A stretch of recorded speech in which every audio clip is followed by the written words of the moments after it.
Sir, shall we start? Hi, Balaji. Good morning.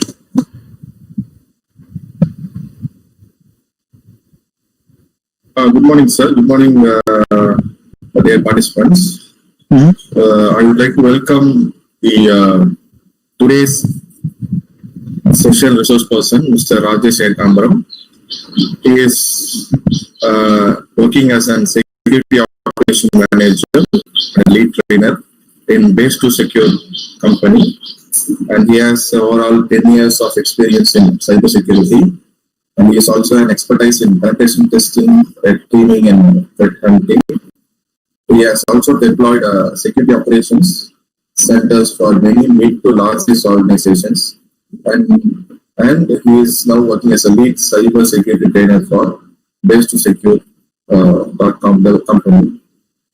I would like to welcome Rajesh, sir. Now I would hand over the session to Rajesh, Mr. Rajesh.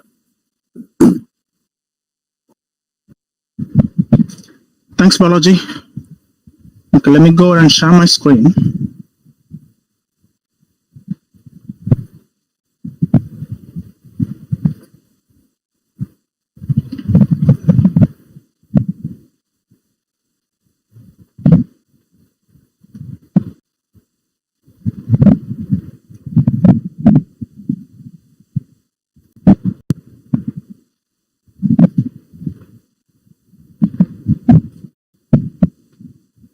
Can you see my screen now?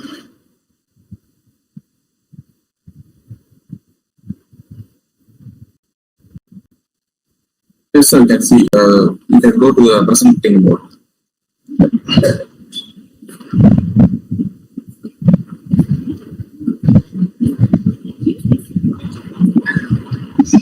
Can you make the slides a little bigger now in the YouTube stream? Can you make it a little bigger?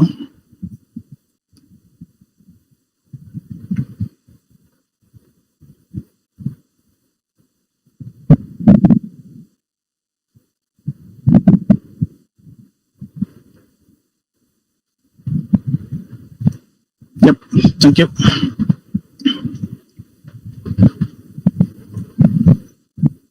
Good morning, everyone. Thank you so much for joining today, and I hope you're all doing well. And I'd like to thank the Animal Engineering team as well for giving this opportunity to present, and as well as organizing this wonderful 5-day session on network security. So for today's topic, now I'm going to cover the cybersecurity attacks and defense. So before we jump into the technical discussion, now let me quickly give an intro. Balaji did give an intro about myself. Now let me quickly give an intro about the Base to Secure. So Base to Secure is an expert in cybersecurity, specialized in mobile security, network security, and web application security testings, and they also provide services on cloud security. They also provide now instructor-led virtual training and classroom training. So on different categories like a cybersecurity, network security, and cloud security. I'll cover more about the trainings they provide and the services they provide in the end of the slides. Okay. About myself, again, Rajesh Ekambaram, so corporate security operations manager for Base to Secure. I have 10 years of experience in information security and overall 12 plus years of experience in IT, specialized in network pen testing, web application pen testing, threat hunting. I do lead the managed security services for Base to Secure for many organizations now. So what I have today to discuss now, what is my agenda and what is the takeaway from this from this webinar? So I believe most of you from the institutions who are working as a faculty, so you may not I believe you may not have a very clear visibility into what are the different cyber attacks an organization face, an enterprise level organization face, what are the results of the outcome cyber attack, and how the enterprise defend those attacks, and also given a quick introduction on the different tools and security practice they follow to defend the attacks. To defend the attacks, and by eventually going through those slides, you will get to an understanding that what are the different opportunities cybersecurity has in terms of the jobs as well as learning, etc. Okay, quick introduction on the cybersecurity. So what is cybersecurity? It consists of tools, technology, process, and controls to protect the data from cyber attacks. So data can be anywhere. Now it could be in server, it could be in your endpoint laptop devices, or it could be a program, anything. So just protect the data from cyber attacks. Okay. So what you see in my screen on the right hand, it's a World Economic Forum Global Risk Landscape Report. One moment. Yep. So you can read this report online. You just Google World Economic Forum, so you can read the report online. So what you see here, it's now where they place the cyber attacks now in the overall global risk. Now it's among top risk. Now then you can get an idea of what level of now the cyber attacks it impose on enterprise level as well as on the global economy level. Now.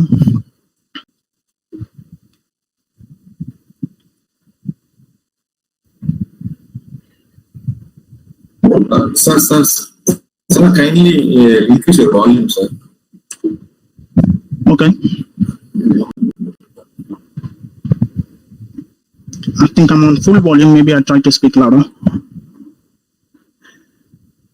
Okay, so why an enterprise level organization worry about cyber attacks? What do they have to worry about it? So let's first talk about now cyber attacks for the individuals now, like us. Now what we worry about the cyber attacks. So what data we have? So we all have the personal data, right? So we do have our personal data like photos, now our confidential information, our financial details, now so on and we don't want to share those details with anyone else, with any other third parties which we don't want to share, right? So if anything happens to that particular personal data, there'll be a breach in the privacy. Similar to that, so every organization have their own critical data. Now that's their crown jewel. Now that's something they want to protect. Now, so if you take example of a e-commerce a website, so who sell the products online through the websites. Now, when a customer buy a product through an e-commerce site, so they are giving their information. They are giving their personal information, so like a name, email address, phone number, and their home address, etc.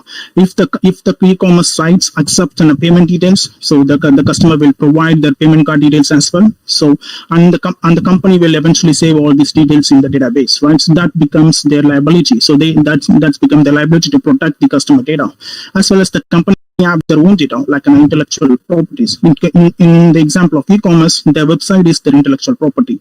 In the instance of like companies like a pharma, they have their own formulas for the medicines. That is something they want to protect, right? So similarly, if you take example of bank, so the bank details of the customers, that is something they need to protect it, right? They have to protect from fraudulent bank transactions. So those are the intellectual properties and the financial details, like sales report, profit and loss reports. These are some of the critical data they want to protect. So we can put it in two ways. One is now the data which company holds, their own data, and another one is the customer data. They have to protect all these critical data now. So what will be the consequence of cyber attack? Let's assume if an attack happens in enterprise, okay? So what will be the consequence to the company now? So there will be a financial loss. Obviously, let's assume let's go back to the same e-commerce example, okay? Let's say the company advertised that there will be a big billion day sale, and there is on the same day there is a distributed denial of service attack. So what happens? No legitimate customer can log into the website and do the purchase, right? So we can't reach the website, and then we can't do the purchase, and there will be a business impact, and there will be a financial loss as well. Okay, and if you take for example, take the same example, and let's assume all our customer data in the company will get breached, and they're now published publicly. Now, in that case, there will be a reputation loss. So we are not going back to the same company, same website to purchase our products, right? If we can't trust the company by our data, then we can't do business with them. Apart from this, there will be a compliance and as well as regulations from where the company operates. For example, if the company operates now in the Europe regions, or maybe the company provides services to the Europe customers, they have to adhere to the GDPR compliance. If the company accept the payment card details and store and process the credit card details, they have to adhere to the PCI DSS compliance. Okay, if they fail to adhere to this compliance, there will be a penalties, like a fines. So, and when the breach happens, they will be they'll be charged by the regulatory boards. For example, if a company accepts the payment card details, so there will be a PCI DSS standard. If the company handles the personal identifiable information data for European citizens, then there will be a GDPR. If the company handles health insurance, health details, they have to adhere to the IPA. And obviously, there are many companies now working towards the ISO certification. So ISO certification will be like more of a standard to prove that we do have the right security controls. So where it will help is when you do a business with in a B2B model, when you provide a service to another business. So when you try to sell the service, for example, let's take an example of bank. Let's assume the bank is now trying to outsource their customer care center. Okay, so they are looking for a new company to delegate the customer care to a third party company. So when you start the search, when the bank start the search for the new company, what they do, they first review, because they're going to eventually share the customer data to the customer care center, right? So they're going to start review what are the security controls, what are the security measures that customer care company will have it now. So if you have the ISO certification, you can just show the certificate saying that okay, these are the controls we have in place, and then this is been audited by an external party, and you have given assurance that everything is in place. That gives an added advantage to a customer care company to acquire more business. Like if you don't have those things in place, I don't think you will get a new business from any company which handles the critical data. I hope it's clear. So what I want to do today is I want to focus on different attacks and the different what is the consequence, different results enterprise will face out of that. And then what are the defense mechanisms they implement in order to protect them from the cyber attacks. Okay, let's talk about phishing attacks. So phishing attack is now it starts with sending a fraudulent email to the user and trying to steal the confidential data. Okay, the attacker may try to make the phishing email looks more like it's coming from your known sender, or maybe it's coming from your colleague, or from your friend, or maybe from your boss. So they try everything to make the phishing email more interesting, make it more look like legitimate, and you will now make the user to fall for that. The attack. So there are different kinds of phishing attacks. So one is the deceptive phishing, the other one is a spear phishing, the other one is a CEO fraud. Okay, the deceptive phishing is all about using the big brands. For example, you may receive an email from Microsoft and saying that your Microsoft account is going to expire today, so you need to sign up to this link and then get it restored. So or maybe you receive an email from Gmail, or you may receive an email from Amazon asking your Prime subscription is going to expire today. Do you want to renew it? So they use a big brands to send a mass phishing emails and try to impersonate the big brands, and then trying to attack the users. Now, in terms of spear phishing, it's more like a targeted attacks, where they collect more information about you. Maybe if it's targeted for a company, they collect more information about the company, and then they try to impersonate like it's from your IT service desk, or maybe from your boss, or maybe from your colleague. Make it more legitimate that you will fall for it. And then there is a CEO fraud. For example, now you receive an email from a CEO saying that I need urgent work. You need to share this document. Or you need to make this payment. You need to provide your credential. My credential is not working now. Can you please share your credentials? So those things, you get an email from like a CEO, but it's impersonated one, right? So what happens usually that people have a tendency to rush up to the request from managers, or maybe from the CEO of the company, and we don't think about the phishing and etc. And then we are focused on responding to the email, right? So in that events, the user will fall for the phishing. The phishing emails also may affect you, attack vector. So nowadays it's a go-to vector, attack vector, I would say, because now the compromise towards the server, web applications, now everything is stronger and stronger. What attackers and hackers found is now there is a gap in knowledge in users where they don't have the security awareness properly. They can able to penetrate the network via the users. So they are focusing more on the phishing emails, trying to find out new ways to deliver the emails to the enterprise level users, and then maybe now doing like a credential theft attacks, or maybe now they can use a phishing email to deliver the malwares, viruses. So let's talk about what happens if there is a successful attack happens in an enterprise. What is the result of the attack? Obviously, if the phishing attack gets succeed, there will be a credential theft. Let's assume you receive an email, from Microsoft. Obviously, it's a phishing email, so you will see a link in the email, and what you do, you just click on it, and then you supply your credential, right? Your username and password. This is your corporate account details. Okay. Once that is done, now the attacker have your username and password, so you can use that username and password to access your mailbox. Then that leads to a mailbox compromise. And if your mailbox have a credential, critical data now, or maybe any confidential data about your company, those are leaked now. Okay, so he now got access to a confidential data.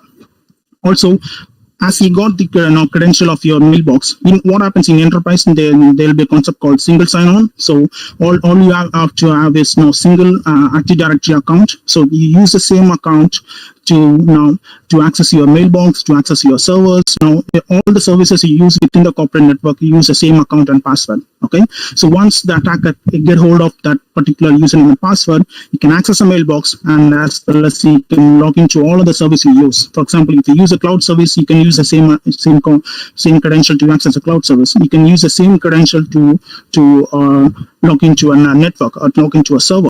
So you can eventually plan the further attacks. As well as you can use your compromised mailbox to send a more sophisticated spams, more sophisticated phishing emails to your colleagues. So what happens here is there is a higher chance of your colleagues and your peers will accept the most mails. They don't worry about, okay, this is coming from my colleague mailbox. Most likely this won't be a phishing email. So they will trust for it and they will fall for that attack. And obviously there will be a financial loss as well. So if you lose the data in the mailbox, and there will be a delay in the business, and that leads to a financial loss. Apology, can you hear me? I'm sorry, I don't get any feedbacks. Yeah, Rajesh, Rajesh, we are able to hear you. Can you go on? Please be a little more clear and slow down a little, and then you can just okay. Yeah. Okay. Yep.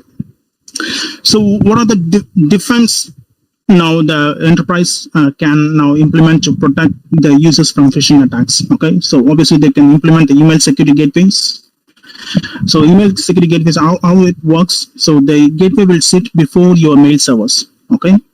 So, whenever there is an email comes in, so the email will get filtered by the email security gateway. Okay, so if there is a spam or phishing, it's flagged by the security gateway. It will filter in that gateway itself. It won't be delivered to the user mailbox. If it's a legitimate email, then it's delivered to the user mailbox. The security gateway will imply now different indicators now to detect the spam and phishing emails. For example, now it will do the checks on the usual email authentications like the SPF record, DKM record, DMARC records. It will do all these checks to make sure the email is sent from a legitimate mailbox, and then it will do apply the AI and machine learning on the subject and the contents to detect whether it could be suspicious to financial fraud or a phishing fraud, something like that, and then it will also check the sender domain. Whether what happens usually in the phishing campaigns, like the attacker will register a new domain and then start using the domain to send the phishing emails. Okay, in that case, the security gateway, email security gateway, can able to check when was the domain was registered. Whether it's a newly registered domain, there is high likely chance that's a spam email or phishing email. Okay, as well as it will check have you communicated to this particular user before, or is it just a new email you're getting from? Are they trying to impersonate any internal users? Are they using any branding in the from address? Are there any differences in the name and the email address? So those things the email security gateway checks based on the confidence level it can score, and then it will block the emails. As well as email security gateway have the capabilities to check the URLs, like the URL reputation. It can also scan the URLs via the threat intelligence feeds like a virus total. Also, it can perform the sandboxing of the attachments, like it will do the virus scan of the attachment, as well as it will perform certain level of sandboxing where it will open the attachment and see the behavior of the attachment. Sometimes you can't detect the malware or a virus via the signatures, so you have to do this attack behavior like analytics. Those things email security gateway can do it. Okay, so this is a good thing to have it in the enterprise level to protect most of the spams and phishing emails. Obviously, we can't trust on a single solution. There will be false negatives where email security gateway can miss some of the emails from blocked. There is a gap in the technology as well. So that's why now you have to have other defense things in place. For example, you can put a caution banner for external emails. Let's say let's say base to secure. If you take an example of base to secure, and if you receive an phishing email impersonated like a base to secure, but it's sent from outside the mails, outside the company mail server, you will have the caution banner added to it in the body of the email. So when an employee receives an email, he can easily differentiate. Okay, this is an internal email without the caution banner, and this is an email which is sent outside the company with the caution banner. So they can give more attention to the email, and they can easily differentiate the phishing and the normal emails. Obviously, and that leads to security awareness training. Okay, so as I said, now there'll be gaps in technology. We can't trust now a single solution to protect everything, right? So we need to educate the users, we need to educate the employees about the phishing and what are the different attacks, what are the different techniques that attacker can use to to launch the phishing attacks. So user awareness training is a very critical. So you have to build the human firewall, so then only you can complete the chain of security. And again, you can also do the phishing campaigns. Like a phishing campaigns, like the enterprise will do this like a phishing campaign test. So where they simulate the phishing emails and see how user responds to it. They will review the reports, and then they see, okay, this particular group of people try to open all the emails. They doesn't care about whether it's a phishing or a normal email. Doesn't care about anything in the body. They just click any link in the mail body. They open any attachment in the mail. So they can focus their training specific to that users. So it's like you're trying to launch a phishing attack and see how your employees respond to it. It's a good exercise to see the level of the controls you have in place.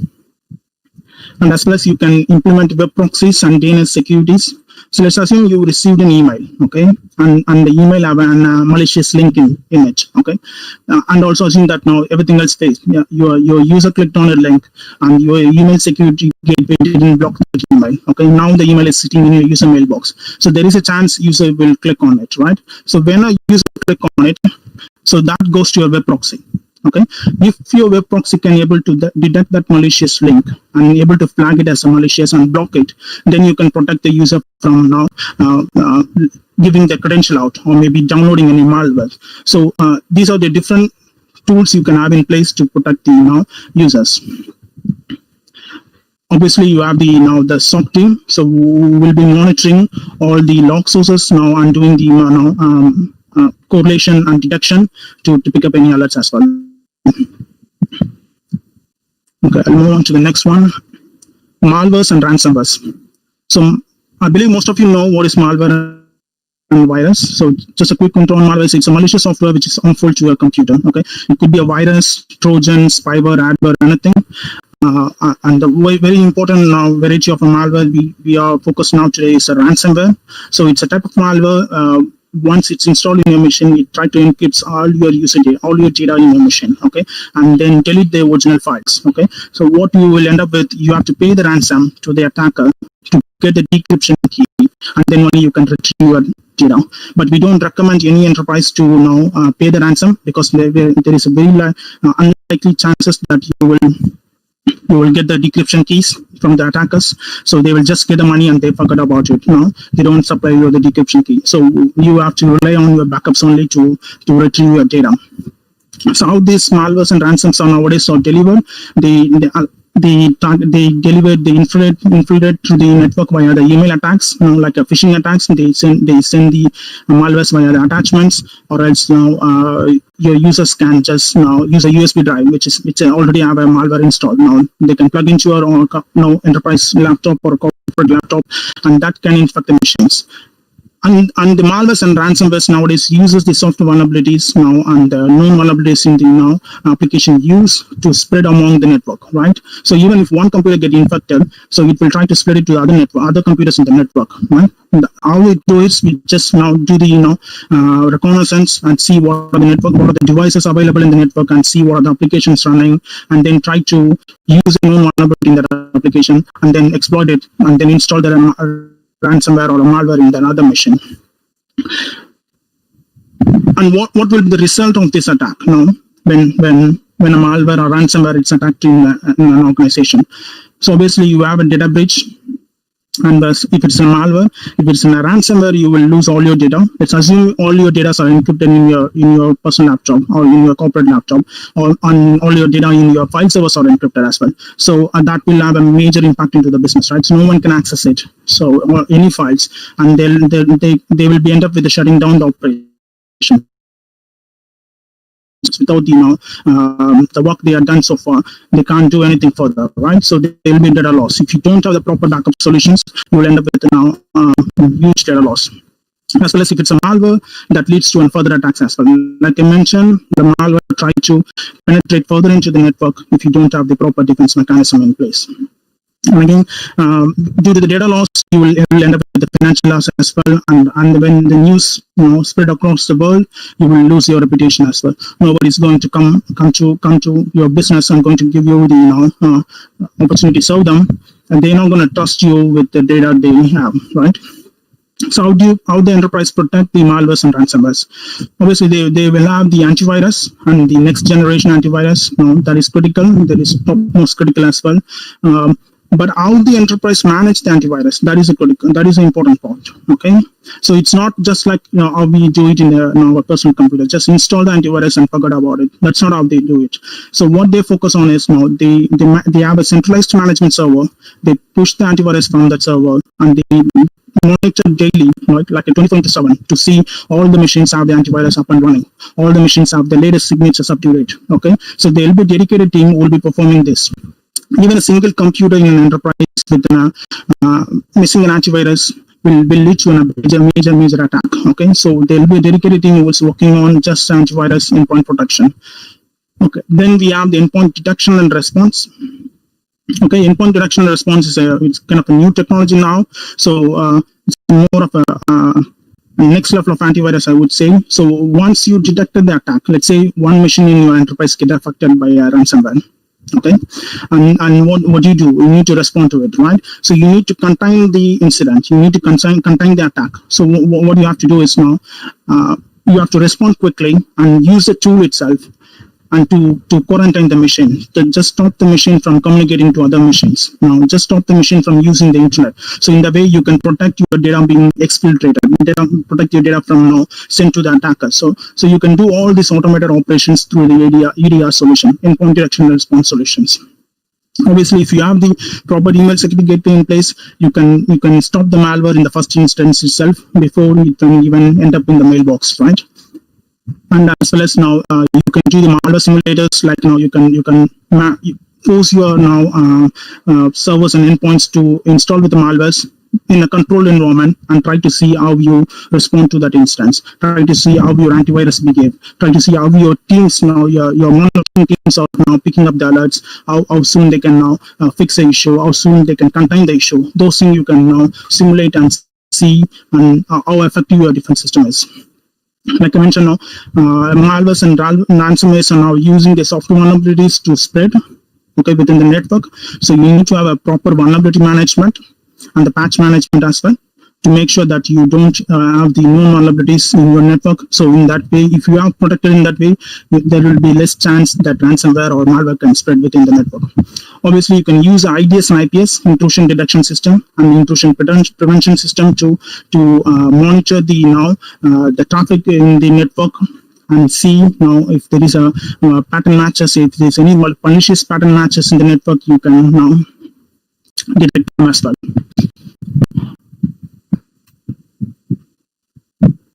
Okay, well, let's focus on the credential-based attacks. So credential-based attacks is nothing but now stealing your credentials. Okay, there are many ways to do it. So one is a password cracking.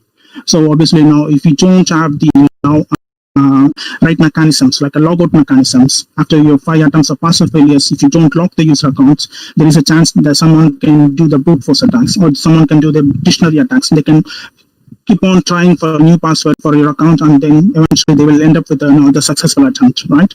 And we have the credential surfings. They now people try to use the same credential in the multiple services. So they have their own corporate user ID and password. What they do is they use the same username and password in a different service. For example, LinkedIn. For example, it may be a Gmail account or maybe a Facebook account. So just create their account with the enterprise account. Use the same password, because just it's easy for them, so they don't need to worry, and they don't need to remember all these different passwords, right? So they just reuse the credentials. They and then that other services, other websites get compromised. Like let's assume that LinkedIn is compromised, and the website data is dumped in public repositories. Everyone can go ahead and read it, the credentials. So what attacker does is, before he tries the password cracking methods and other methods, you just see whether there is your account is listed in any other public compromise. I believe in yesterday's session they covered about having the point. That's one of the examples where you can search whether your account has been listed in any of the known data breach, right? Which is publicly posted. So they can just get the they can just get the credentials, your username and password, and they can try to reuse it. So that is called credential surfing. Then we have password spray attacks. So how it differs from the password cracking is, so in the brute force attacks, what the attacker does is he takes an account, takes one email account, and then he tries with the different passwords. Right? He tries with hundreds of different passwords. But in the password spray attack, he takes only one password. Let's assume password is Spring 2020. Okay, they take that password, and then they try to use the same password for all the email accounts in the enterprise. So what you will see in the event or in the monitoring, just one failed attempt. Okay, and that is very difficult to pick up in the monitoring. Okay, so what threshold we usually have is like if there is a 5 password attempts failure in a very short time, okay, there is something wrong. Okay, then alert us, then we will handle that incident. But in the password spray, what you all see is just one attempt, but the attack is distributed through all the accounts in the enterprise. There is a very high likely chance that someone will use that password for their account, right? So and eventually the attacker will end up with a working credential. Again, credential theft via phishing attacks.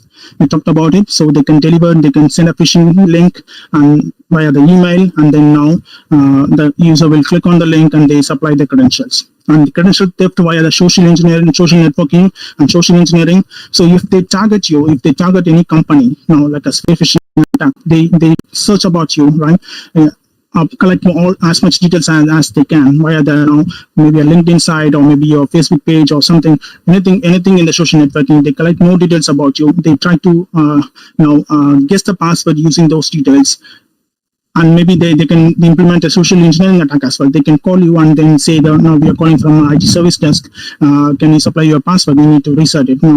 So those things they can do it as well to steal your credentials.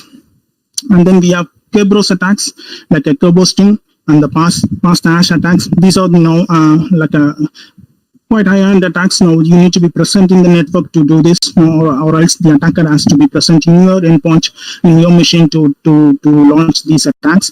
And like in the password hash attack instance, so what they all have to do is they all have to restore the hash in your memory, and then they can reuse that hash to access the other services. So these are the different kinds of credential-based attacks. So again, what is the result if that happens? As usual, we have a data breach, we have data loss, and again lead to further attacks. Once you have the credential, you can further penetrate into the network and access the critical data. Now, and again, if it's public, the attack is public, then you have the reputation loss and then financial loss, etc. So how then enterprise will defend this one? So first of all, you need to have a very strong password policy that will protect you from the brute force and dictionary attacks. So password policy, like now, you can apply this via the GPO or maybe the tool, whatever the tool you use, and you can apply the password policy from there. And you have to communicate to the user about the password policy as well. Like now, you have to use minimum 8 characters of password. It should be alphanumeric. It should contain at least one special character, and you have to reset the password every 45 days once. And you can't reuse the same password frequently. So those things you have to communicate to your employees, and they have to follow that policies. That will prevent you from doing brute force attacks and dictionary attacks. And then you can enable the multi-factor authentication. That is, MFA is something it's coming up rapidly now, so everyone started using it now. Even though the attacker can gain the username and password without the MFA, if you have it enabled, without the MFA token, they can't log into your mailbox or they can't log into your systems, right? So that's a good method to protect your accounts. And again, we have to talk about the UEBA, User and Entity Behavior Analytics, and the SIM solutions. So this is something in the enterprise level, there will be a security operations center. So they will be monitoring your user behavior analytics. Let's assume your user account is compromised. Let's assume an employee user account is compromised. What usually you see is you may be logging in from non-working hours. Okay, you may log in from midnight, 1 o'clock or 2 o'clock, or you may be switching from different location, geolocation. You will log in from India now. Within 10 minutes, you log in from America, US, and you jump to UK. So you will see different geolocation coming in. That's not very unusual. You can't travel that fast, right? So, and then now you may be accessing a different services. So for your work, for let's assume if it's an accountant. So what you all need to do is you just need to log into the Tally server and do his work. And next to that, you may use his mailbox. That's it. Moreover, those two services only you use in the office. And you suddenly start to see the account is trying to access the web server, and accountant is trying to access the database server. And so those are the anomalies you can pick up in the user and entity behavior. And then you can create an alert out of it, and then you can start investigating why this is happening, whether it's a legitimate access from the account or maybe now it's a compromised account. So the UBA is very critical as for now, and the security analytics also very critical. So there will be a dedicated team working on it, focusing on collecting all the logs and correlating, monitoring the logs. And then you have the CASB, the Cloud App Security Broker. Okay, so what it does is now it also performs a certain level of UBA. For example, if you use a SharePoint site, or if you use a OneDrive, if you use a Dropbox, you can monitor the activities of the users in those applications. Let's see, you can, this particular person, and in your regular day-to-day work, what you do, you just access one file or 2 files or maybe 10 files, right, to do your day-to-day operations. And suddenly you see, and this person is dumped all the data to the local store from the Dropbox, from the OneDrive. That's something unusual, right? You don't need all the data to be dumped into local machine. You may require it, but when you perform certain operations, when you bought a new machine, or maybe when you're restoring your machine to a new state, then you may need to download it. That is fine, but it's unusual behavior. You can pick up all this now alerts from the CASB solution, and then you can handle that as well. So even though the credential is stolen, you have other solutions to pick up the alert, and you can easily you can sooner identify the attack and then contain the data breach. Okay, let's do these and zero-day attacks. This is also a top now critical attack vector used by many attackers, and targeted when they perform targeted attacks, they tend to use known vulnerabilities in your systems. If it's in a web server which is available publicly, they try to see what web servers you use, what type of application you use, what is the service level, what version you use. Then they try to search on the what are the known vulnerabilities in that particular service. They try to use the known vulnerabilities to attack your web server. If it's a targeted attack and it's now backed by some attacks from a government level, right, from between two countries. So those are now targeted and backed by the government. So you will have a funds to do it. In that case, they will go beyond one step, and they try to find the undisclosed vulnerabilities, or they try to find the zero-day vulnerabilities in your applications you use, and they use that vulnerabilities to penetrate into your network. And there is also a misconfigurations that usually happens as well. So when a network administrator or server administrator is setting up the server or a network device, they try to misconfigure it, or maybe use a default accounts to use it. They forgot to change the default accounts. That lead to the compromise as well. Result is same as other attacks. You will end up with data breach, data loss, and then obviously with known vulnerabilities. Once attacker in your machine or the once attacker is in your network, you can penetrate further into your network, and you can reach to the server where you have the critical data stored, and you can access to it. So reputation loss, financial loss, and business impact, everything comes in all the attacks you see. So what is the defense we have for this? We need to have a very proper vulnerability management. So let's go a little deep into the vulnerability management. So same like the antivirus we explained. So there will be a dedicated team who's been monitoring the antivirus, how it's being installed, how it's being, how the all endpoints are protected, etc. We have the vulnerability management team as well. Okay, so what they do is they do routine scans, right? Every 3 months they perform a scan on all the web servers, all the servers which pointing towards the public, right? They do perform the vulnerability scans. They prioritize the alerts. They prioritize the vulnerabilities found. They prioritize based on the criticality of the alerts, how easy to attack it, whether the person who's attacking the vulnerability needs to have a high level of technical expertise, right? Or the particular attack have the particular vulnerability have a ready-made exploit available. Okay, so they can just download the exploit and they can use it. So that is very critical. If the exploit is not available publicly, they may need to build the exploit. That is quite difficult to do it.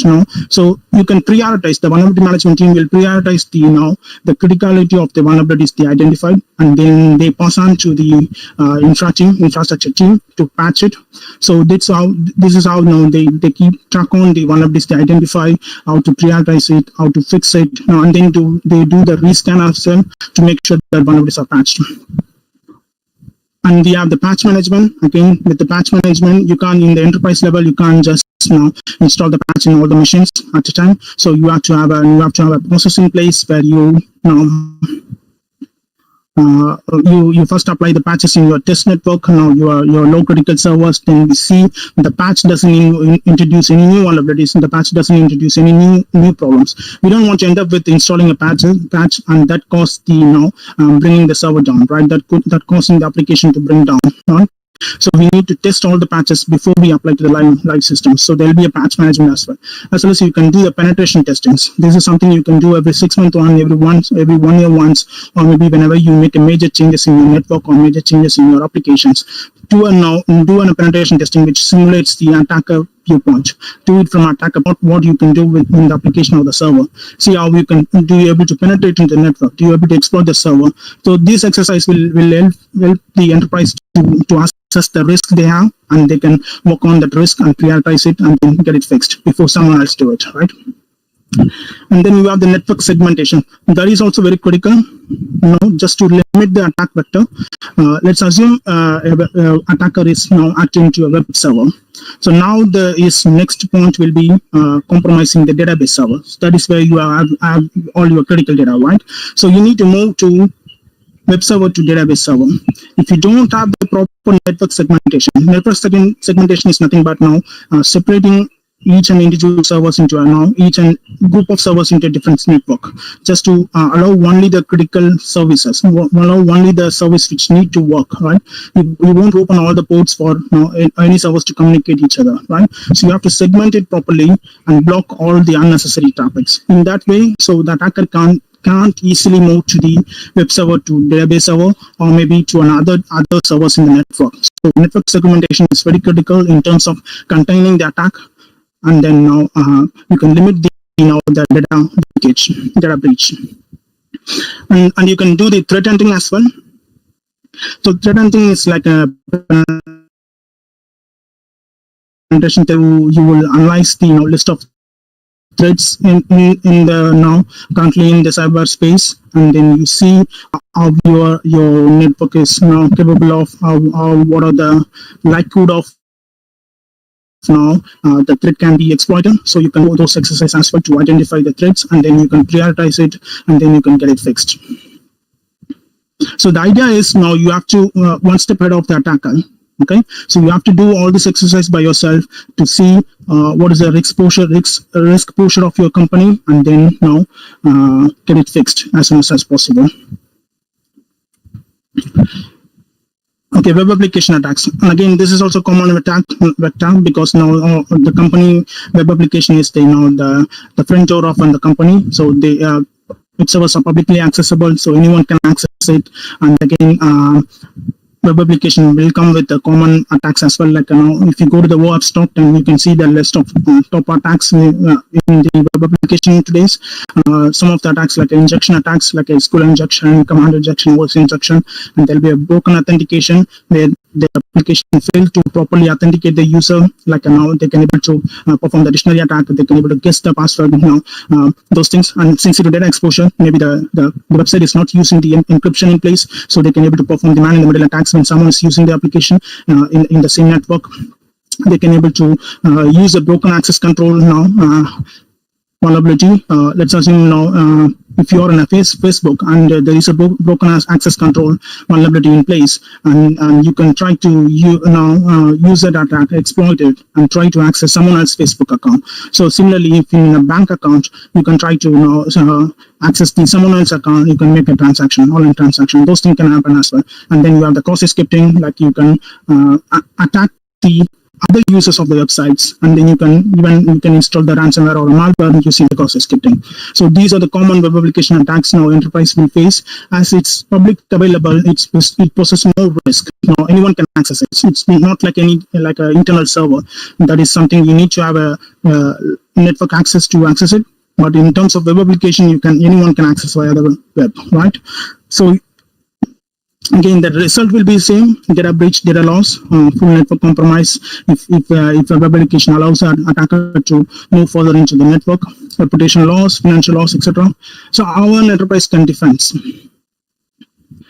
So in terms of web applications, you need to have the security in the software development lifecycle itself. So even when you develop the software, you have to involve the security. You need to involve them from the initial point of architecting the application itself. You need to do the routine test. You need to perform the static code analysis. You need to perform the dynamic application security testings as soon as there is a new model is built. Now you need to perform the source code reviews. So you need to build the security and in the software development lifecycle itself, as well as you need to provide a training for your software developers on these common web application attacks, so they will be aware of these attacks presence, so they can code it better. Now they can code in a security mindset, right? Also, there are certain tools available which you can integrate into the development environment itself. Like you can integrate certain tools in the CI/CD pipelines, like a continuous integration, continuous development pipeline. So, and also you can install some tools like in the development environment itself, the IDE console itself, right? So when the developers start typing the code itself, that tool can pick up the vulnerabilities, and they can just present it to the developer, so they can fix it right away. So you don't need to wait for the full application to complete, full application to develop, and then you perform the security testing, and then you go back to the developer and ask them to do the fix. That will be very difficult. So there will be a chance they need to redo the whole application. So you can avoid those delays just if you can integrate the security in the design itself. And as well as you can use a web application firewall.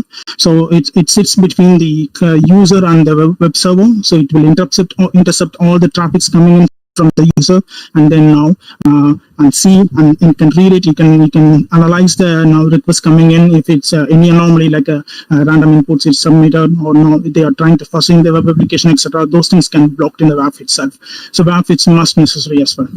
And some companies are now going into the bug bounty, like though they do have the internal resources to do the web application pen testing, source code reviews, etc. But they are giving the bounties for the bugs.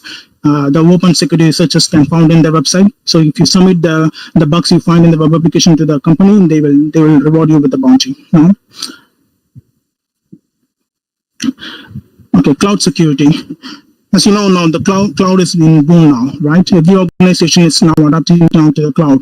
They, in any form, like infrastructure as a service, or a software as a service, or a platform as a service, just to reduce the cost. Now, just to there's a less maintenance, easy of implementation. You don't need to put a lot of money in upfront to start the business nowadays. You can just buy a cloud subscription, pay as you go module, and pay what you consume. So it's so easy for now companies to start and companies to work. Even the big organizations are moving to the cloud for the now less hassle. You don't need to spend more time in the cloud, right? Just like you spend in your on-premise network.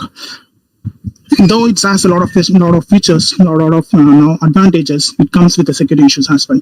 There is a chance for misconfigurations where unintentionally the cloud architects or the cloud administrators will set up in a VM or set up in a server which is exposed to a public. Anyone can access it. Or maybe they set up an Amazon storage or Azure storage which is accessible to anyone in the public. So there are unintended data disclosure, misconfiguration. Those things can be exploited as well in the cloud, and that led to data compromise as well.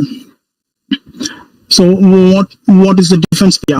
So every cloud service comes with a native cloud security tools. Like if you take AWS, it comes with the AWS gratuity.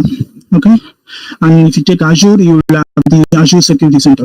So you can review the assessment done by these tools and see how you can improvise your cloud security architecture. It will give you some insight on, okay, you need to have the password policy. You need to have this VM is exposed to internet. This particular cloud storage is exposed to internet. Someone can directly access this machine via RDP.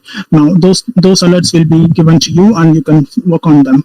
As well as apart from the native tools, you can also have the dedicated cloud security and governance tools that have the capability to link multiple accounts in AWS and Azure, and it will perform more advanced security analytics on the cloud infrastructure. Will give you more insights, so you can fix them as well. So you have to do the routine configuration reviews just to make sure that everyone is following the standards. Because if your company goes bigger and bigger, there'll be a lot of people working. Everyone have their own access to set up. Everyone will have just to ease of implementation, just to avoid the delay in the deployment of applications. So everyone have the access to set up a cloud or set up an instance in the cloud. They can manage them by self, but that comes with the issues as well. You can't just impose the security requirements to everyone. So you have to do a routine configuration reviews to make sure that everything is in order. As well as you can perform penetration testing as well. And then in the cloud security, you have something called role-based access control. So you have to make sure the access you provide to your users or to their role only. If it's a security team, you have to provide only the security monitoring to access. If it's a developer, just assign access only to the development machine. If it's a database administrator, provide access to only the development database administrator services. Okay, insider threat. Okay, this is something you cannot fix by any tools. I would say there is always a way. People will find it to evade your security controls. Then they take the data out. It could be two. It could be a malicious insider or it could be a negligent insider. Malicious insider is who's deliberately in your network trying to steal your data. Maybe they are doing it for their own code. Or maybe they're doing it for for the money. Maybe they hired by someone else. So you need to keep an eye on what user is doing. That's where I talked about the user and entity and behavior analytics. You need to see what user is actually doing in the office, right? It's one of the biggest challenge every organization faces. You can't easily track what a user does. Like you can have all the controls, right? But the user can, now we all working from home, right? So user can just record everything in the monitor and then they can sell it to. There is no reason to download anything or transfer to the USB and then give it to someone else, right? So there are different ways to now steal your data. So insider threat is the biggest challenge for every organization, I would say. Very difficult to detect, very difficult to block as well. in terms of malicious insider who's deliberate to do it instead of negligent insider who do it now a lack of security awareness. So maybe someone now using a social engineering techniques, like they calling from they impersonate, like they calling from us IT service desk, and they say, okay, CEO is requesting for this particular document very urgently, can you please send it? Or maybe those things they can do it, and out of the agency they share those details. That's a negligent insider. Obviously, everything will lead to a data breach and data loss and financial loss, business impact. So what you can do to protect this?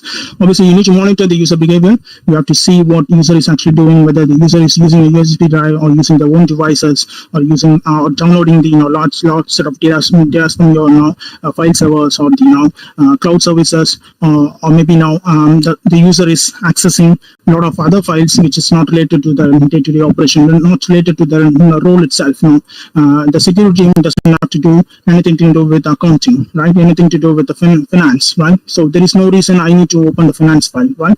So if you pick up all those alerts, you can easily see, okay, this person is behaving abnormally. Maybe it could be a credential theft attack, but it could be also a malicious insider. So other tool I want to point out is a data discovery and classification engine. This is something to have in organizations, because you need to identify where your critical data is stored. Like I mentioned, once your company grows bigger and bigger, you have a lot of employees, you have a lot of services, a lot of file servers, a lot of systems in place. So you will soon end up with your data is distributed into many servers, many services. Even data will lie in the user endpoints. So your data is very critical, right? So you need to protect it. So first you have to know where it is actually. So you need to discover it, where all our critical data is stored. So then you have to classify it. Okay, these data have the financial details. These data have the PCI details. These data have customer personal identifiable details. And then you can see who all have access to it. Whether this particular file share, everyone in the company have access to it, but the file contain the very sensitive data. Then you can pick up those alerts from the tool. Then you can fix it. You can restrict the access only to the person who require the access. Then you can review who all access the data, who all downloaded it, who all copied it. Those things you can perform, and then you can do incident handling as well. When there is a leakage, when there is an incident happen, you can review the alerts, and you can see who accessed last and who did the changes. Whether they exfiltrated the data to outside, etc. You can do it. Again, the user access control and the least privilege is very critical. So you need to provide the privileges to the users only to the job requirement. So you don't need to provide a security team with the financial file share access. And you can also implement the data loss prevention tool, which sits in your endpoints, which monitors all your data exfiltration. Like when you copy a file to an USB, or maybe when you are trying to send an email from a browser, it can intercept and see what data you are transferring, and it can match with the policies. Like, okay, this is PII data. You shouldn't be sending via the browser. You shouldn't be copying this data to an USB. So you can block all those data exfiltration attempts as well. As well as CASP, you can use it to monitor what user is behaving in the cloud AppSec. Okay, we have DDoS attacks, distributed denial of service attack. Attack is a malicious attempt to disrupt the normal traffic of a targeted service. So when a DDoS attempt happens, what happens? The legitimate users cannot able to access the site, so that will end up with financial loss and the business impact. How the attacks happen usually is the attacker tried to use the botnets. Those are the compromised machines. They form it together and they distribute the traffic from the different servers, different machines to another server, which will disturb the normal traffic. So there are different types of these attacks we have, like a HTTP flood attack, sync flood attack, DNS amplification attacks. So these are different attacks available now, right now. When the DDoS happens, obviously, there will be disruption in the network, and that leads to a financial loss as well and business impact. So how you can defend it? So you need to have a solutions like a content delivery networks based on the geolocation of the request coming in. Maybe if it's let's assume if it's Amazon.com. So what the Amazon does is, if the user is coming from India they will deliver the content from India's CDN network. If it's a request is coming from US, they will deliver it from the US. So when the DDoS attempts happens, so they have the load balancing right capability to distribute the load among the different CDN networks, and that will have a less impact on the network. So and then you have DDoS solutions like Cloudflare. So they have provided dedicated services for the DDoS, so they can analyze the traffic's coming in and they can block it before it reaches a server and allow only the legitimate traffic. So you can use these different services to protect you from the DDoS. And finally, we have the loss of device and physical security. This is also a common issue in enterprise where people now, how much you teach them, though they will end up now losing the device either by theft or maybe a misplacement. You always have to carry your information security mind along with you even after your work. So whenever you go to a coffee shop or maybe you are in a train, just make sure your device is secure. That's something they don't do it often. Now, if they end up with losing a device, you end up losing the data as well. If you don't have the proper defense mechanism in place, someone can easily access your data. They don't need to log in at all. They can just unplug the hard drive and then plug it into the system, and then they can retrieve the data, right? So you will end up with the data loss.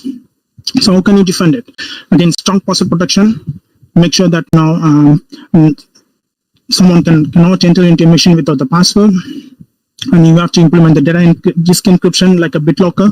This is something available in the Windows 10, so you all can enable it, and encryption in the mobile devices as well. Please enable it. So whenever you end up with losing a device, so no one can retrieve the data. So all the data is encrypted, so they can't, even if they get access to the hard disk, they can decrypt it and read the data. And then you can have the mobile device management. In enterprise level, we have a Microsoft Intune, some kind of things, so you can manage the mobile devices from remote. You can see now whether they have the disk encryption in place, whether they have the PIN code is set up now, whether they are following the password policies, whether they are now what are the different apps they can use it, and you can also implement policies like they can't take a screenshot of the corporate apps, etc. So you can manage the device from remote. And you need to have the capability of remote wiping, and you need to also have a device handling policies distributed to the employees, so they will be aware of how to use your devices. Okay, those are the attacks, and we covered now briefly on the attacks and the defense mechanism enterprise will have to prevent them now from happening.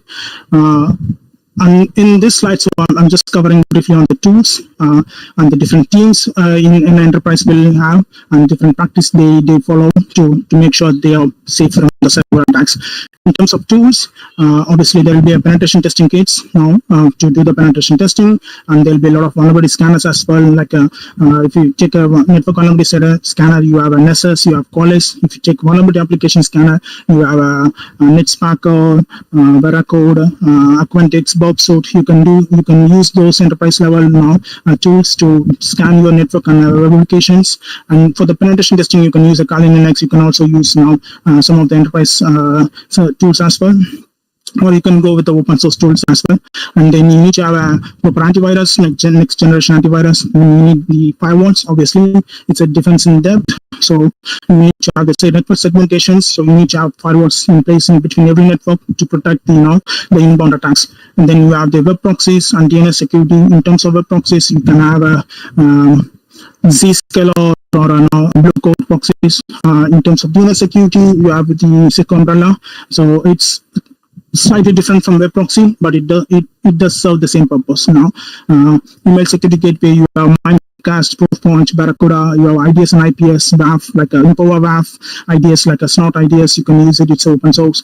Then you have SAM solutions. And most of the SAM solutions now comes with the user and entity behavior analytics nowadays. So in terms of SAM products, you have the IBM QRadar, Logarithm, ArcSight, Splunk. So those are the products now out in the market now. And you have the data discovery and classification. Sorry, it's an engine, not an engineer. You have tools like Varonis, Netrix. Those things can do data classification. And you have a data loss prevention, and you have a cloud security and governance tools like many providers are coming up in the cloud security now, like a Palo Alto Checkpoint is coming up. They have their own tools on protecting the cloud workloads. Then you have the CASB. Microsoft Office 365 itself have a CASB units. You can use them. and Checkpoint Avid, Prisma Cloud Avid. You can use those CASB solutions.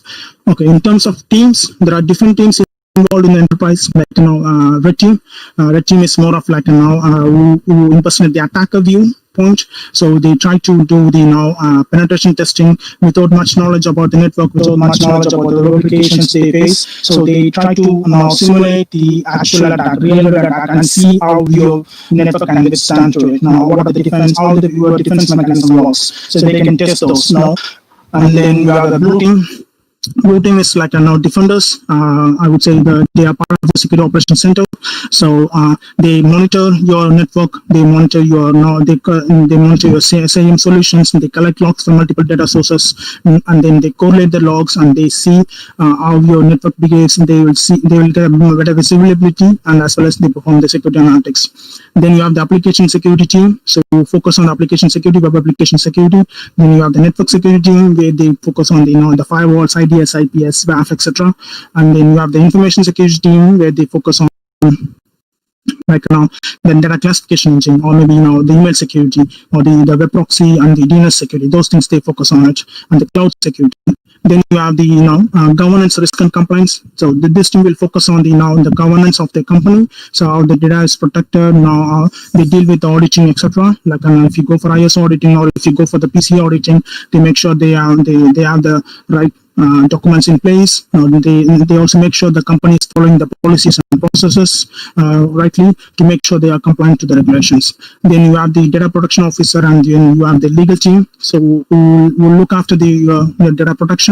So they try to impose all these data protection regulations on you. So these are different teams, and you can see basically you see the different areas of opportunities here. So you can, whatever your interest, you can focus on certain things, and you can join that one, and you can improvise your learning and your career.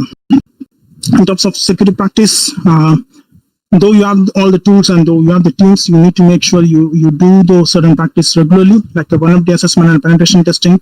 You have to continuously do it. If you are compliant to be a PCI DSS, you have to do it every 3 months. That is mandatory, or you can do it on demand whenever you need it, whenever you make a bigger changes. But just to make sure that your vulnerabilities are patched. Then you can perform threat hunting.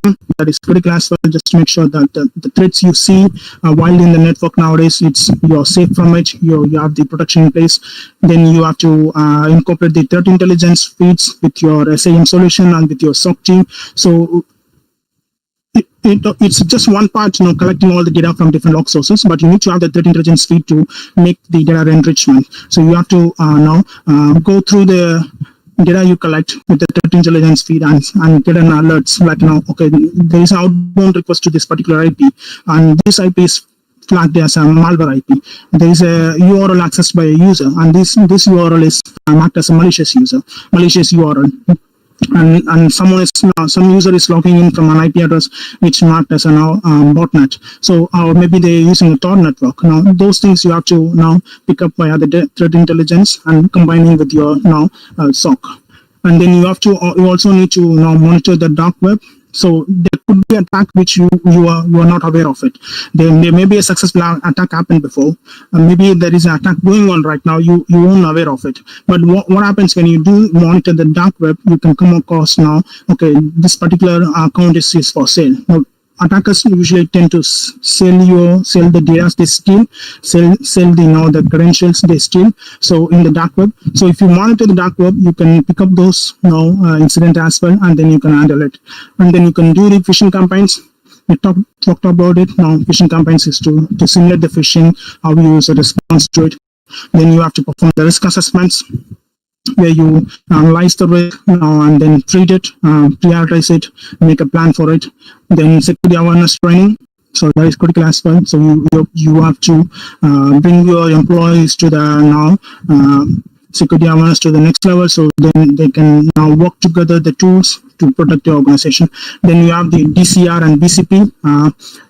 It is important to have all these tools. At the same time, you need to have the disaster recovery plan as well as a business continuity plan. So if anything goes now south, you need to have these backup plans to continue work, right? So for example, if there is a ransomware attack, if you don't have the proper backup solution in place, so you will lose all the data. If you have the backup in place, then you are safe. You can at least recover from the attack, right?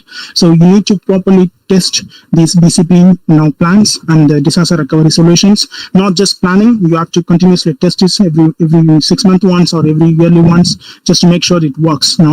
Unless you test it, when the incident happens, you will end up with surprises. You won't know how it goes.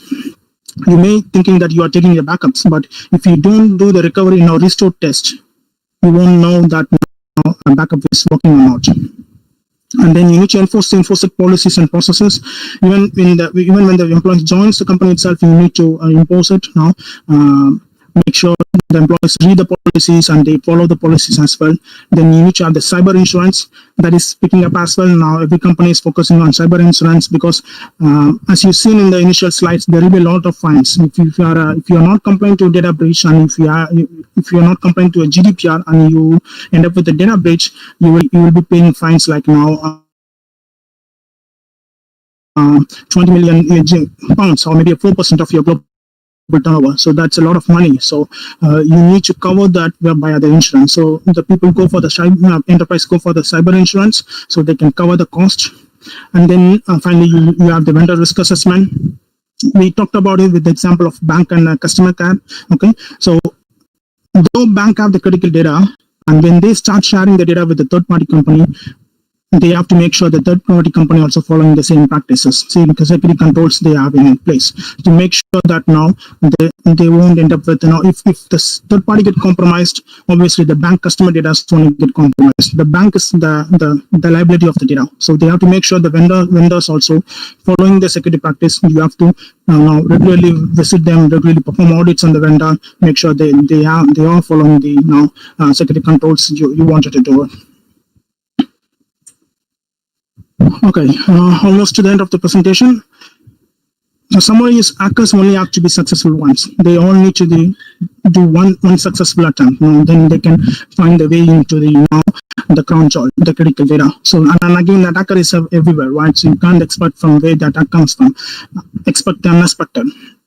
And again, no single solution will solve your security problem. So you can't depend on a single solution thinking that your antivirus will fix everything, thinking that your firewall will fix everything. You need to have a multiple layer of solution in place to pick up the alerts and contain the attacks, or maybe prevent attacks. So you have to have a multiple layer of solution in place. Build your defensive system involve protection, detection, response, obviously, and build a human firewall via the security awareness training as well. Okay, just 2 slides of advertisement, I would say. Best to secure, and these are the services we provide, like a mobile security, application security, penetration testing.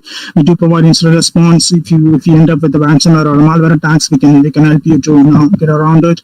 We do provide cloud security assessment. We do provide managed security service. Managed security service is something you hand over everything to the best to secure to perform. We'll set up the tools, and we will monitor them. We will give you the alerts when there is an incident happen. We will handle them, work with you. So those are the managed security service.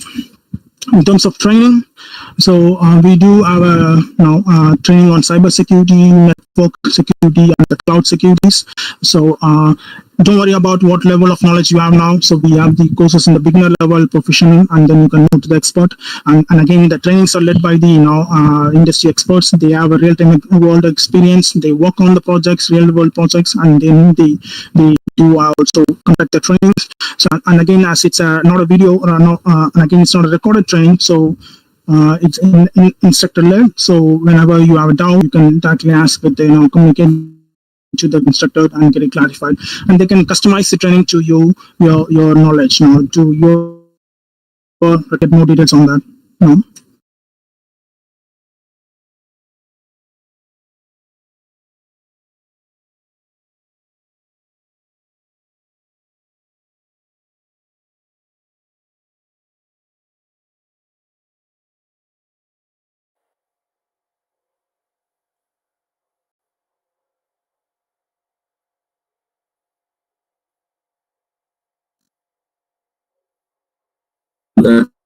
be copied here and I will put those queries here. So we'll wait for a while, sir. Sure. Main, so I would say a long train, containing almost presentation, I would say, covering almost information to protect the data. Although there were rush through, uh, uh, I would say to each one of the people who go to revisit the YouTube link is what I would say, because this is gold. I would say, in terms of, I don't think you would not find a video on YouTube with so much of data that is being relevant to cybersecurity and the security practices that are practiced in the organization. So I would request everyone, if you would have felt the presentation to be fast and not clear, maybe because of your data quality or your internet speeds, I would request everyone to kind of go ahead and look at the YouTube video again entirely, because this is gold. So much of information is being covered, with respect to the concepts and practices which are being done at the industry level. So just don't if you try to kind of go ahead and search something over the web for information or for cloud security, do not do that. Just come here, just look at this video completely, because you will find almost all the information that is relevant to the industry level of protecting your. So just go through it. There are many slides in it. There are many there is so much of explanation. So I would request everyone to go through the YouTube link again here, to just to get even more clear idea if you have missed something, or if you need more data, because there is so much of data into this. Thank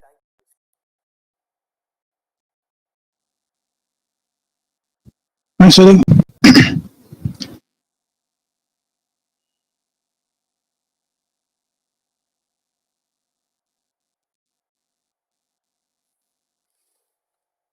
Okay, if you have queries, please let me know.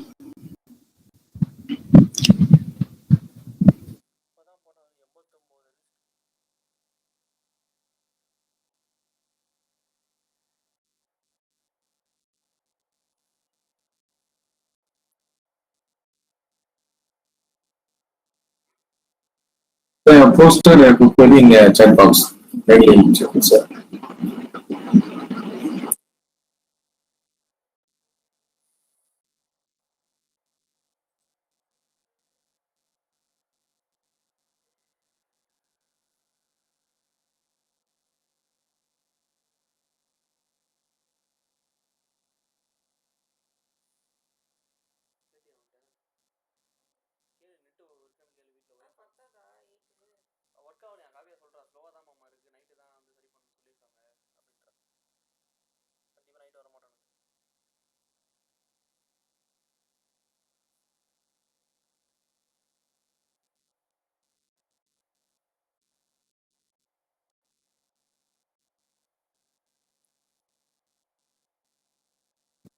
Okay, any certification courses for cybersecurity. Like I mentioned, basic security does have the trainings. Now you can do the training on the cybersecurity, beginner, cybersecurity professional, expert. Then if you need the certification, you can look into the EC Council for the certificate ethical hacker, and then you can maybe a penetration tester. Those things you can do it. If you're looking for, I would say EC Council is more of a certification you need to land in a job. I don't think you have a right institution in Chennai or somewhere where you will have the right trainers who will pass on the knowledge to you. So it's difficult to get a good training, I would say, but you will end up with the certification and you will end up with the job if you go for the CH from the EC concept. But if you need a more in-depth knowledge and more advanced, I would say you can look into the offensive security, and they do. It's a practical training. I would say you will given with the lab where you practice all the attacks, etc. And then the test will be like a 24-hour session where you are given with certain servers and the network where you have to penetrate all the servers to prove that you have the knowledge to perform the penetration testing. So that is now like a high level of certification you can acquire. Obviously, if you, but I would say now the offensive now for someone who already have now experience in this thing, if you're starting off with the cybersecurity, just now you can reach out to the best to secure as well. So what is penetration testing? So penetration testing is now it's a process, I would say. Now you will follow to mimic the attacker. Now the approach to exploit a server or on a network and see how far you can go, how far, what data you can exfiltrate, etc. So there will be multiple phases in the penetration testing. Like you start with the reconnaissance phase where you do the like a passive attack and active attack. You get more information about the like a company or the network you're trying to now penetrate, and then you do the enumerations, like a service enumerations. You see what are the different services they use, what are the different IPs, or then you take one step further and see what are the known vulnerabilities available now. And even in that phase itself, you can use the social engineering attacks or the client-side attacks, or maybe phishing attacks to see bypass into the network by the users, and then and again later penetration to further network. Then you can now eventually end up with your critical data. And that's a penetration testing is a process of simulating the attacker behavior and also see how good is your security controls in place. What is ethical hacking? Does it related to cybersecurity? Yes, it is. It is related to cybersecurity. So ethical hacking is now nothing but you're doing the performing the hacking activities, hacking techniques for the company you work for with the permission to see to gauge the security controls and enterprise have in place.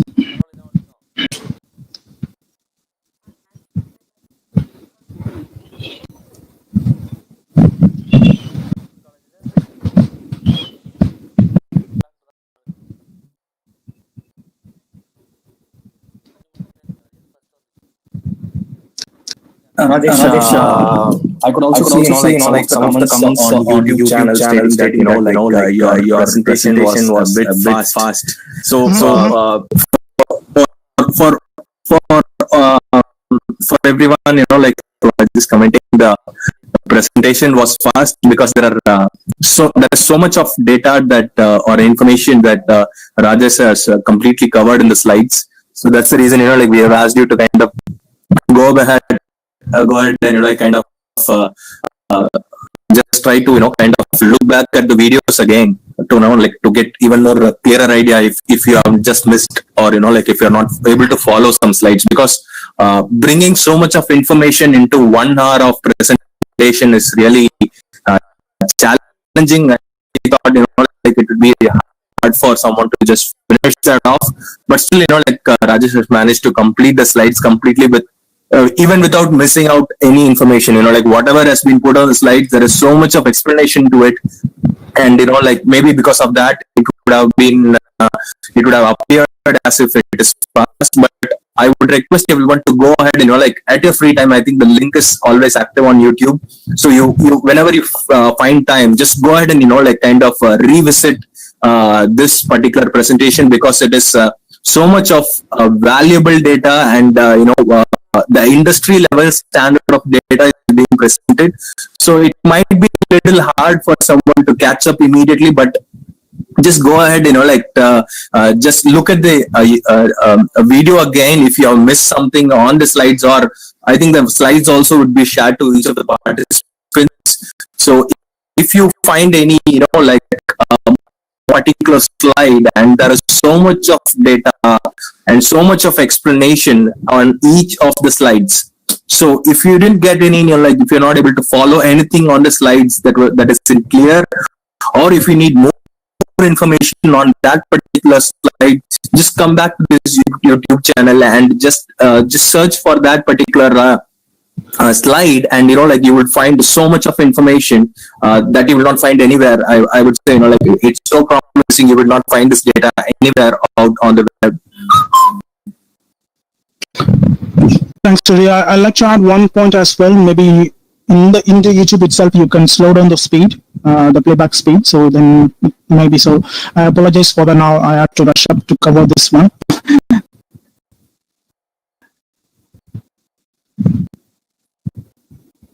Balaji, to answer the question, research topics on the cybersecurity. For example, now if you take the ransomware, now it's still a mystery. Now you can't rely on the antivirus or the malware protection to block all the ransomware or the malwares in the cyberspace. There is still attacks happening. There is still now companies are suffering by that now. So you can work on that. Now you can see now if you make a slight modification that how the malware ransomware work, then you can avoid the antivirus. Okay, so you can work on those fields. You can come up with a solution where you can reliably now detect the ransomware and reliably mark the detect the malwares. So those things are now again it's so valuable to the community.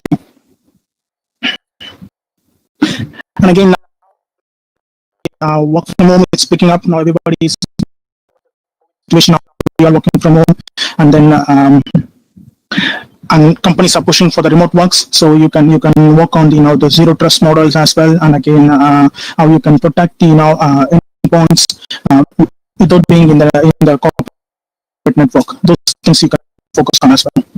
So what are the defense mechanisms for ensuring security? I think that is what we covered mostly in the slides. There are a lot of defense mechanisms.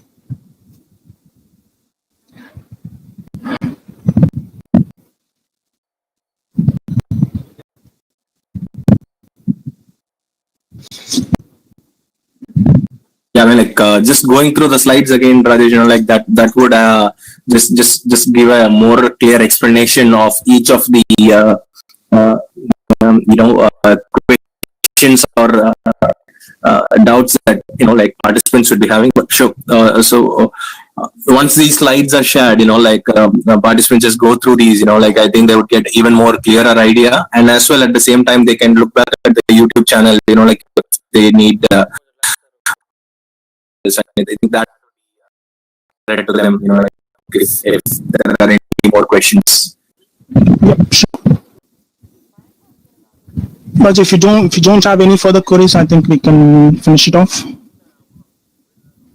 Yes, sir. Since there was no questions in the